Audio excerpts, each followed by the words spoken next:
আজকে আমার প্লেটে ছিল গরম গরম কড়াইশুঁটির কচুরি, চানা মশলা, ফিশ চপ, পোলাও আর চিকেন কষা। ফার্স্টে ট্রাই করে নেবো গরম গরম কচুরি আর চানা মশলাটা। চলো খেয়ে দেখা যাক। জাস্ট ওয়াও লাগলো। এবার খাবো ফিশ চপ। এটাও ঝাল ঝাল গরম ছিল বলে একটু বেশিই ঝাল লাগছিল। যাই হোক, এবার খেয়ে দেখবো পোলাও আর চিকেন কষাটা। চলো পোলাও আর চিকেন কষাটা খেয়ে দেখা যাক। একটু গ্রেভি দিয়ে মাখিয়ে নিলাম, এবার চিকেনটা একটু দিয়ে জাস্ট একটা বাইট।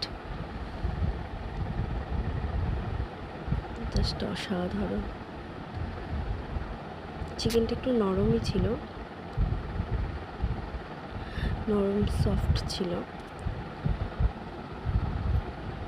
চিকেনটা লাল লাল হলেও কিন্তু ঝাল ঝাল নয়, খেতে বেশ ভালো।